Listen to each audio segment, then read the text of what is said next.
barakaatu bu ko def yooyu ñu defoon tam ci gàmmu bi ñu fas yéene ku ko ci man rek def. waaw kon sëriñ bi mi ngi fàttaliwaat mu ne ñaan yi nga xam ne defoon nañ ko ci maanaam weer wi jàll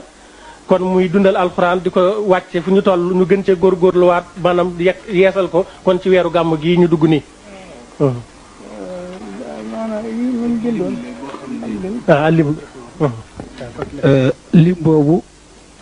bokk yi mooy li mu bindoon démb rek jox ko bokki taalibe yi moom la bëgg ñëpp ñu taxaw ci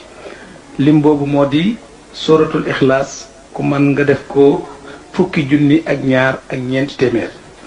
salaatu ala nabi itam fukki junni la ak ñaar ak ñeenti téeméer ayatul kursi yu nekk ñetti junni ak téeméer benn boo xam ne jël nga ko ci itam bu munta yàgg ci giit nga topp ko ci ba ci bisu gàmm ba rek ñu dundale ko guddi ga ba weer wi dee rek waaw loolu mooy li mu joxe woon mën nañ koo karmat